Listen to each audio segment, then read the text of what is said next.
This is The Weekly Set, an official podcast of TheTotalScreen.com. I wish I was the monster you think I am. You have come here to beseech me? Can't ask for your soul. Madness can be a medicine for the modern world.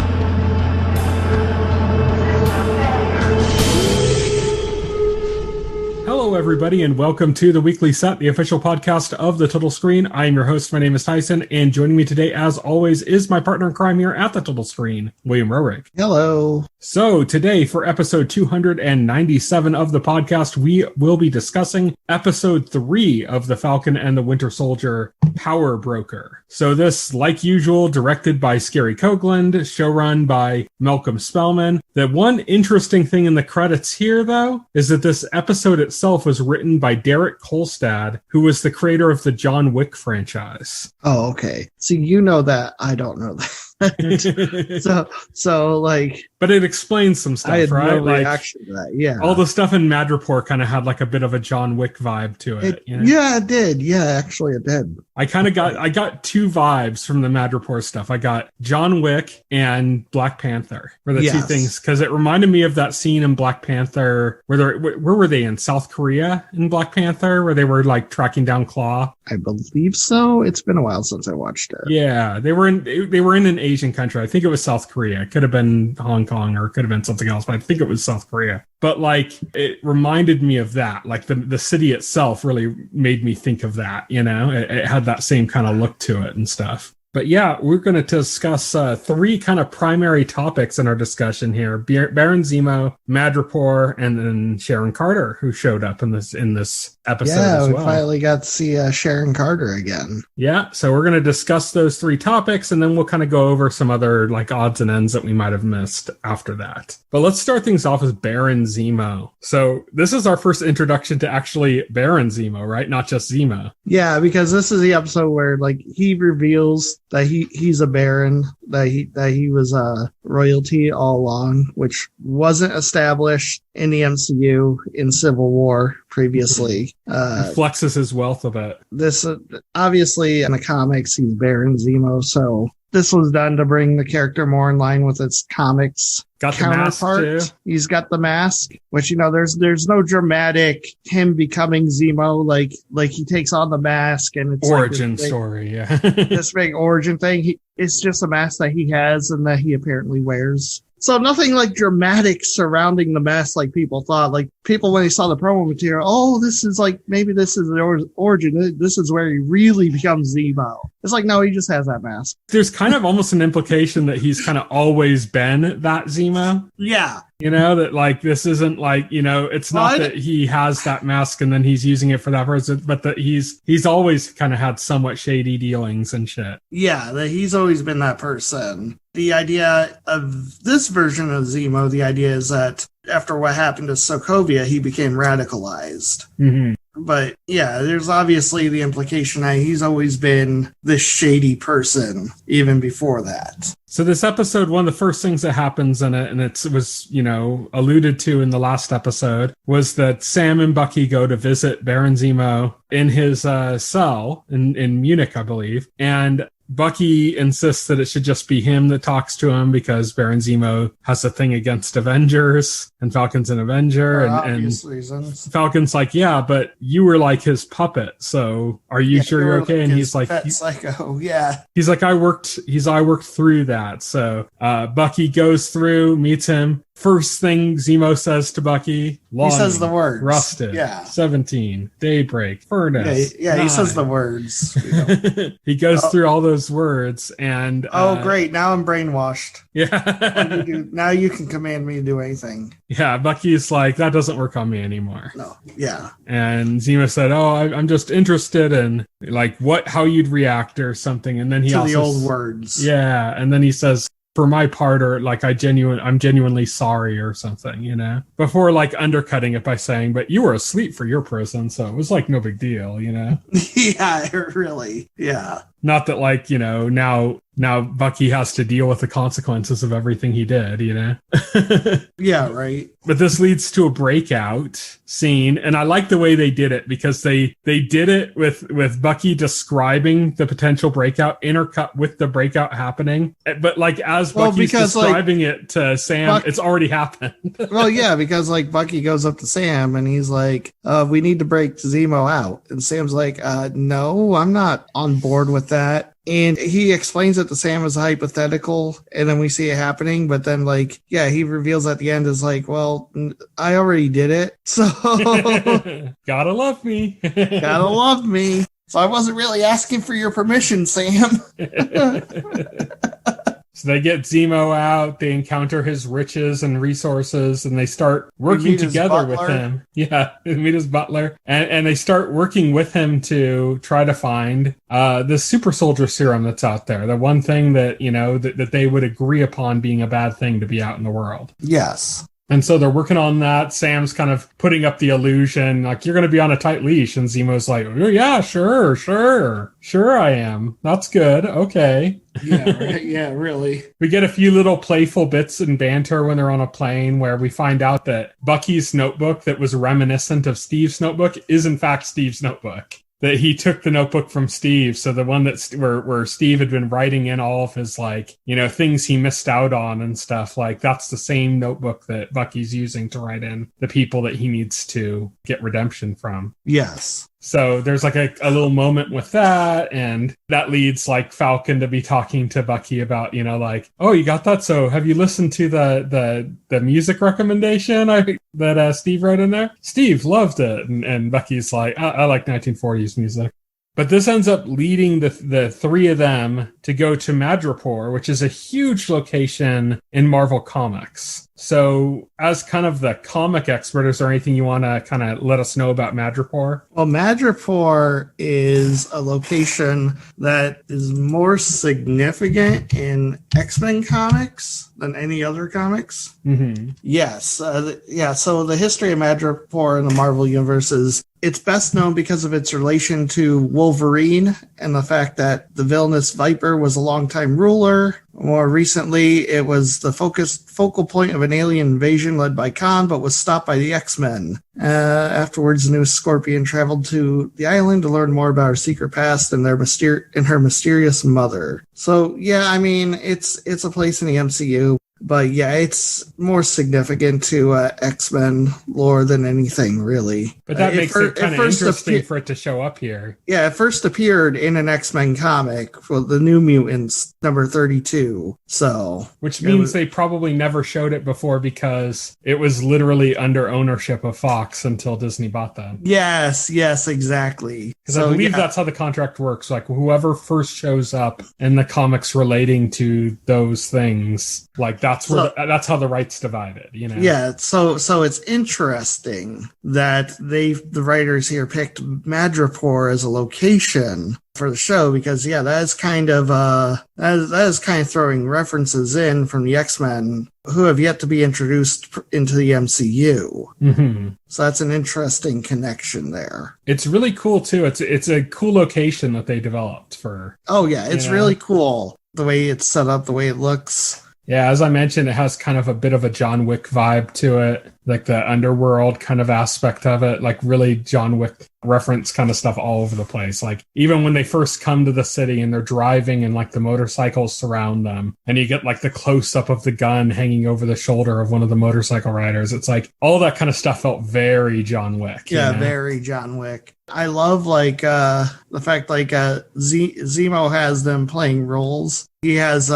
Falcon pretending to be some guy named the Tiger. Smiling Tiger, yeah. Smiling Tiger, yeah. And obviously Bucky is supposed to be the Winter Soldier under Zemo's control in this scenario. Mm-hmm. You know, like, so he's walking in there like he's with Smiling Tiger and he still has Bucky under his control. You know, that's the pretense he's walking into Madripoor under. And I just love it when they're at the bar and like the bartender goes to like Falcon and says, "Oh, would you like your favorite?" And then like he has to say like, "Yeah." And then he pulls out like this glass, he puts a shot in it and he's like starts cutting open a snake and he starts like cutting off a slice of snake, and he puts it into the He's glass. putting like the organs like in the glass. In the glass, and like Falcon has to pick it up, and he has to stay in character. So he just holds up the glass, and he says like in the most awkward way possible too. He just says, "I love this." He kind of chokes it down and is like giving a thumbs up. Yeah. That was hilarious. Yeah, Falcon doesn't really get to be in his element at all in this episode. No, he does not. He doesn't get to wear his wingsuit. He doesn't get to kind of act up in any way. He has to wear a suit that he outwardly hates. Yeah, it's like a pimp suit. Yeah, he has like a pimp suit. So yeah, so they get in Madripoor, they get the information they need from there, but that results in like, you know, a big catastrophic event because he gets a phone call from his sister. And at first it's like miraculously, he's like leading the conversation so that it sounds like something else. Yes. So that he can get away with it. But then at the end she calls him Sam. Yeah. And that blows the cover, and they, you know, the leader that they're speaking to get information from ends up dead. And that leads to like a very like John Wick, like all of a sudden there's a bounty out for whoever killed her. Yeah, and there's like all these bounty hunters. Suddenly start going after them. Yeah, very John Wick again. And they have to escape, and they get saved by none other than Sharon Carter. Yes. So we finally see Sharon Carter again. I finally find out what happened to her after, I believe her last appearance was Civil War, maybe? Yeah, I think so, yeah. Yeah. So basically, like, the funny thing is, like, Sam's, like, apologizing to her to, like, because she's been, like, in exile this whole time. Like, you know, like, on the run and stuff. And Sam's like, well, sorry, I was snapped. There wasn't much to do. But then that makes me think, like, God, she was dating Captain America. Yeah. And Captain America for 5 years did nothing to help her. It's a little bit of an oversight, but it's kind of funny when you think about it. Yeah, it is, right? Mr. Paragon of Virtue just sat on his ass. Hey, he was worried about undoing the snap. Yeah, but he had 5 years. He had 5. Yeah, I don't know. I can't explain that. That's a big plot hole. Just a bit of an oversight there, you know, but it's kind of funny. And so Sharon's kind of bitter. She's like, you guys just fucking forgot about me, didn't you? It's almost like she's addressing the audience when she says that too. Like, you guys just forgot that I was on the run this whole damn time. You guys forgot. Well, I'm pretty sure. I don't know what the hell Bucky was doing. But you know, he was snapped too. Was Bucky snapped? Yeah, because he's the first one that came up to Steve and said, "I don't feel so good," and then fell down. Oh, that's right. Yeah. So Bucky and Sam they don't address the fact that Bucky was snapped though. That's weird. Yeah, they were both snapped.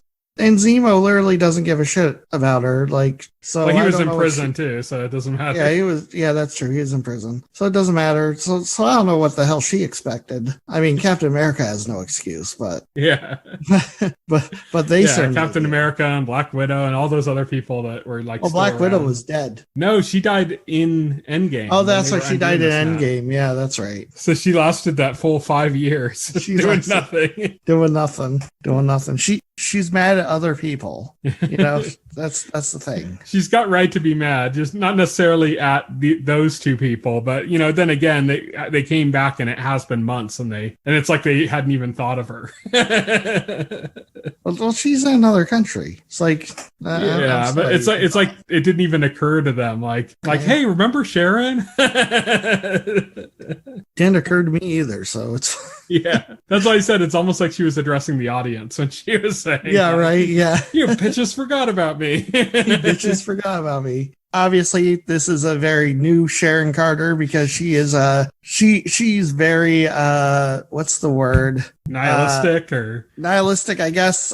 She's kind of like her worldview has been shattered, I guess. Yeah, she's kind of like, you know, talking to Sam about like, you know, that's why he gave it the shield, right? Because he realized this hero stuff is bullshit. Yeah, exactly. So she's kind of been supporting herself as like a she's been doing stuff. Yeah, she's been doing like you know, underground art sales and shit like that. Yeah, underground art probably sales. Arms, I'm guessing. Arms deals, you know, she's been running around like fucking capping bounty hunters. Yeah. It's not the same character when we last met her. Let's just say that. So there's a theory going around, and I don't know if I believe it, because it seems a bit like she's gone darker, but it's like that's like quite a bit darker to go. That she's the power broker. What do you think about that? That'd be really weird.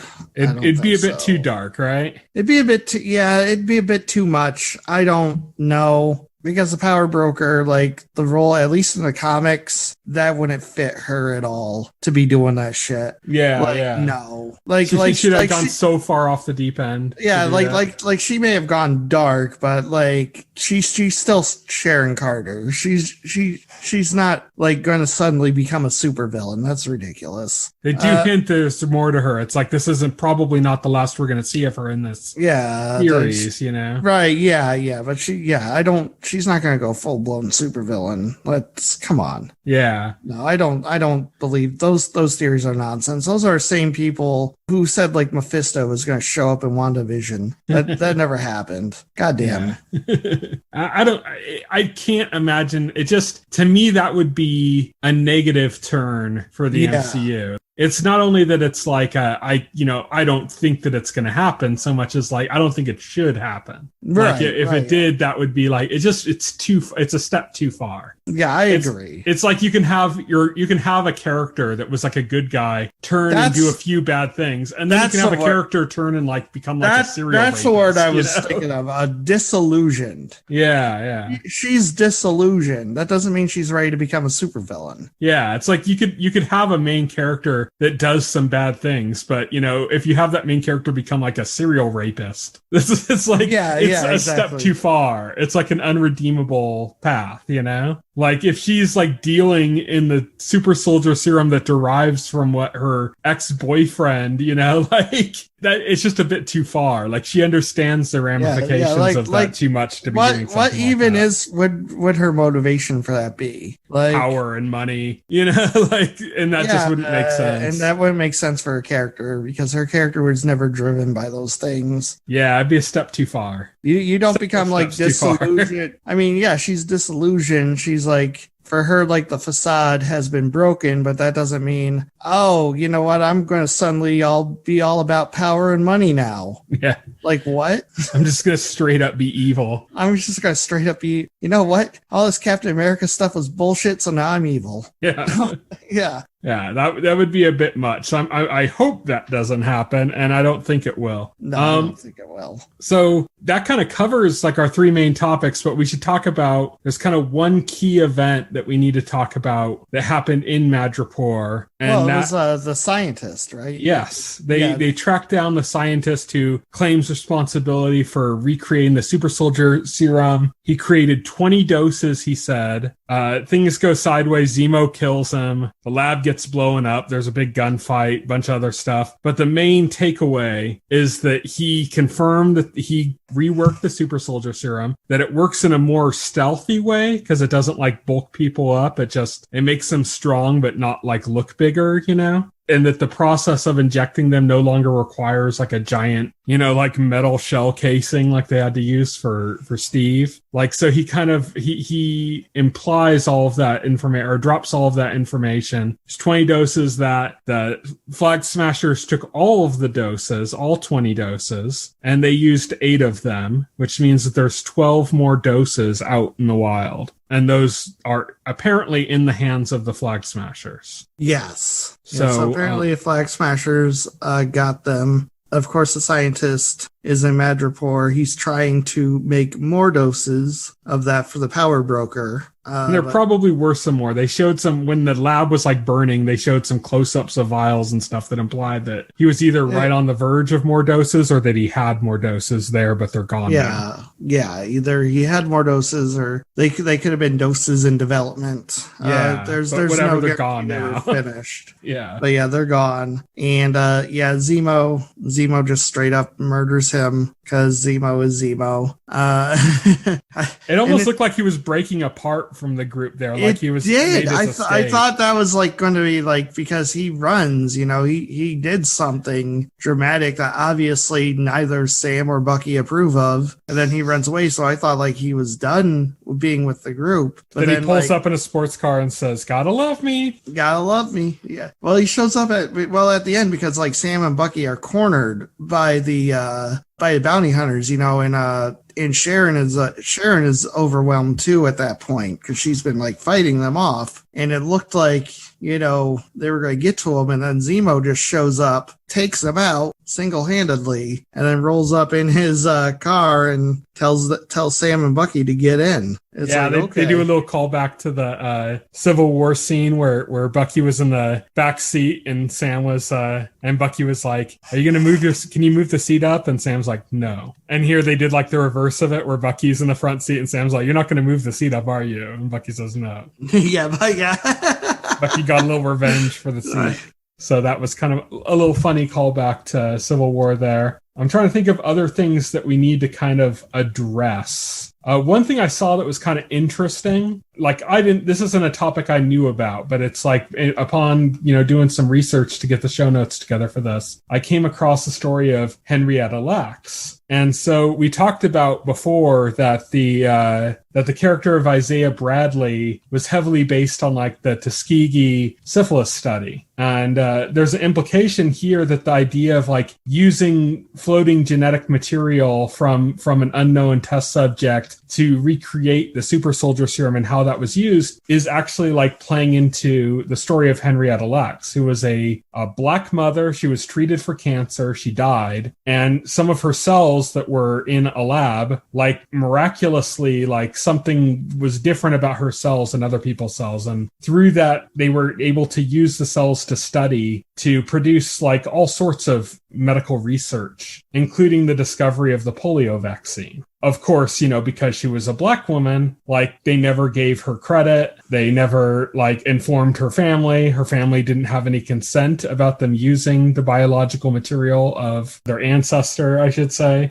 Yeah, so this is just another example that they're kind of like weaving into this. And it's similar to the way they were able to do that in like Lovecraft Country, where they were able to put in like all the stuff about like Bobo that they like fit in there, into like Lovecraft Country. So it's like they're able to kind of squeeze in some other kind of like injustices related to the character of Isaiah Bradley. Yeah. So that was like pretty cool. That was a little interesting thing I kind of like read up on upon doing my research for this episode. Also, you had brought up that one thing because I was going to say, like, I don't even think we need to talk about John Walker or the Flag Smashers or any of that. And you brought up a point that we do need to bring up about John Walker. There's actually another point about the Flag Smashers that we do need to bring up. But yes, I did bring up John Walker. We did get to see a little peek at the side of him. I think we're going to see a lot more as we get deeper into the show. The fact that he can easily become unhinged. Yes. Because we got the scene where John Walker and Battlestar go to the safe house that we saw Carly and the Flag Smashers in last episode. They're tracking them. We know that. They're talking to the guy that runs the place, asking him questions. He's denying everything to them. Mm-hmm. And then at one point, I think it was him or somebody else, like they spits in John Walker's face. And John Walker just turns around and just says, "Do you know who I am?" And like that time goes off. And then he quickly composes himself. Mm-hmm. And it's like, yeah, there it is. But we got to peek beneath the mask. And what's important here is that in this episode, they did mention quite a few times Abraham Erskine, who's the creator of the super soldier serum. And there is a famous scene in Captain America, the First Avenger, in which before Steve got his super soldier serum, he was drinking with the professor, and the professor told him that, whatever you are deep in your core is amplified by the super soldier serum. And that's why it was so important to him, not that they had like the perfect soldier, the perfect, like physical specimen or whatever to be the one to get the dose, but to have somebody who's genuinely good in their heart, So yeah, somebody who was genuinely good and moral, like Steve Rogers. And that those other traits, the negative traits, could also be amplified. And that was the case with Red Skull. Yes. And so here you have like that, all the references to the professor, us seeing this bit with John Walker and how he's still able to compose himself, but he still snaps. But he didn't like do anything horrible, but he got aggressive and then calmed down. Yeah, it's an interesting observation, except there's no evidence John Walker has any super soldier serum in him. I don't think he does yet. I think he's going to. Oh, I see. So you think he's going to, and then that's going to get amplified. Yes. That's where you're going with that. Yeah, I think it's showing these character defects, these small, manageable character defects that we're seeing now, and those are going to get out of hand when he gets the serum.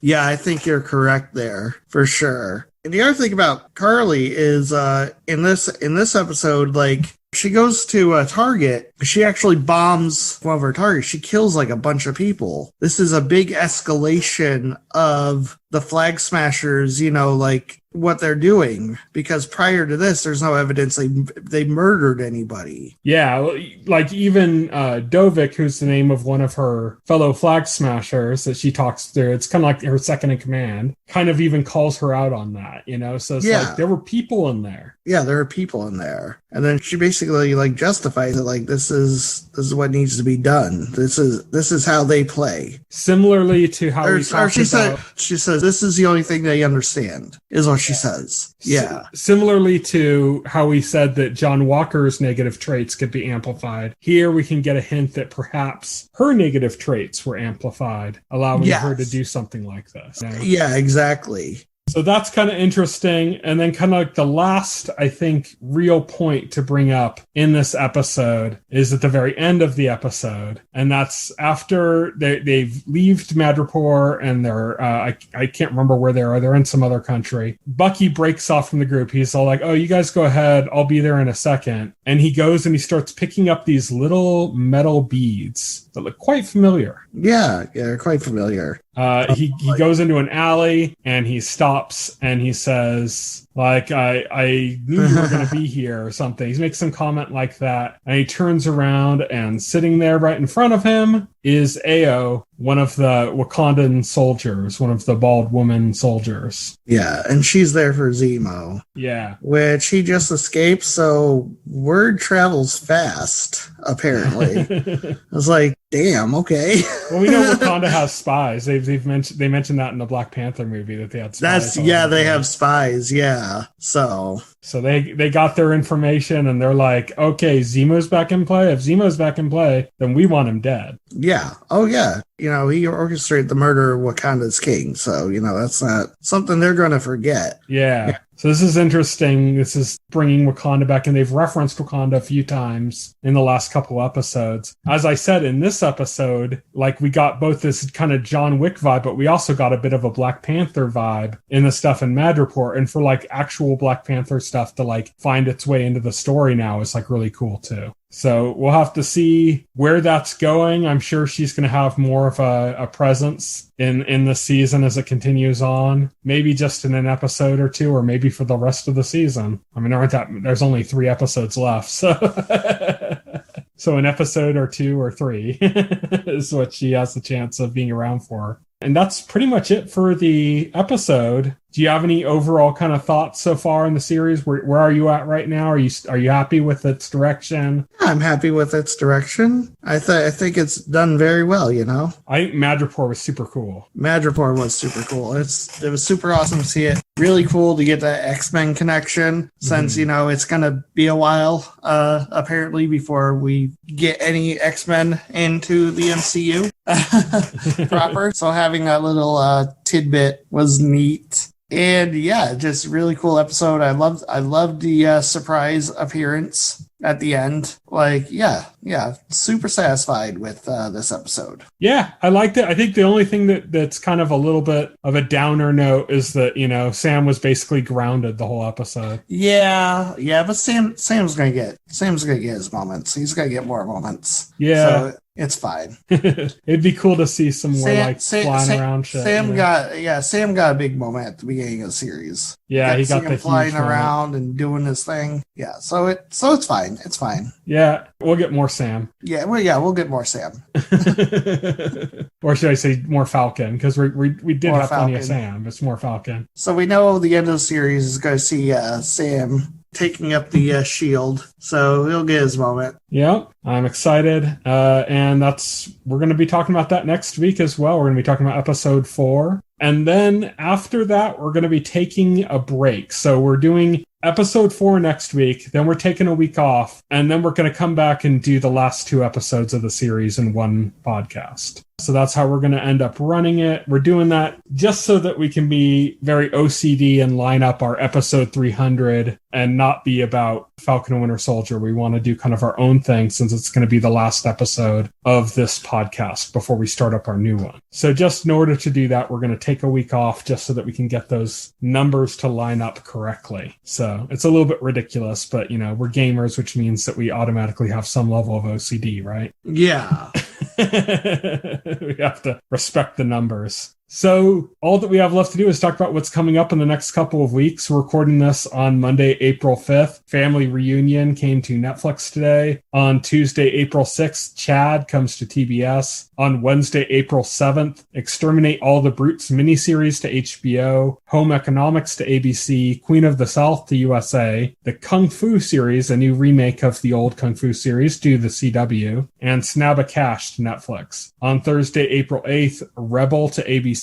Everything's Gonna Be Okay to Freeform, and No Activity to Paramount Plus. On Friday, April 9th, Them comes to Amazon Prime. This it looks like a Jordan Peele horror movie. Like it's very similar to like Us or like Get Out. Like it kind of has like that kind of a vibe. It's a new series on Amazon Prime though. I don't know if Jordan Peele's involved. Like I can't imagine he is, because I think if he is, they would have used his name, Yeah, probably. And I didn't notice that. So, but that's a series coming to Amazon Prime, along with We Children of Bonoff Zoo, which comes to Amazon Prime as well on that day. On Sunday, April 11th, Fear the Walking Dead returns on AMC. Saints and Sinners comes to Bounce, and The Nevers debuts on HBO. That is the new Joss Whedon series, who Joss Whedon is no longer involved in the series, but he kicked off that series. So that's going to be coming on Sunday, April 11th. On Wednesday, April 14th, Dad Stop Embarrassing Me comes to Netflix. On Thursday, April 15th, Spy City to AMC Plus, Younger to Paramount Plus. On Friday, April 16th, The Last Drive-In with Joe Bob Briggs comes to Shudder/AMC Plus. You're a bit of a Joe Bob Briggs fan, aren't you? Yeah. Oh, yeah. I used to watch Monster Vision on TNT way back in the day. So you interested at all in this The Last Drive-In with Joe Bob Briggs? Yeah, it's pretty cool. Pretty cool stuff. And then if you love like B horror movies, it's a good time. Yeah. Also, Big Shot comes to Disney Plus. Van Helsing to Sci-Fi. On Sunday, April 18th, Godfather of Harlem to Epix. Mayor of Easttown miniseries to HBO. Luis Miguel the series to Netflix. And lastly, on Monday, April 19th, American Dad returns on TBS. And The Secrets She Keeps miniseries comes to AMC. So as I said, next week, continuing Winter Soldier. Week after that, we're off. Week after that, we're covering the last 2 episodes of Falcon and the Winter Soldier. Nice. So stay tuned with us as we finish up this series. Until then, you can follow me on Twitter. I'm at Tyson Gifford. Will is at Voxel Hero. You can check out our Facebook page and our YouTube channel, as well as our site, thetotalscreen.com. You can subscribe to this podcast through any major podcast client like Apple Podcast or Pocket Cast, and the entire backlog of our podcast is available on our YouTube channel. Thank you, everybody, for listening. Good night. Good night. If you would like to reach out to us and make a comment, send an email to contact@thetotalscreen.com. Stay tuned to The Total Screen for the very best in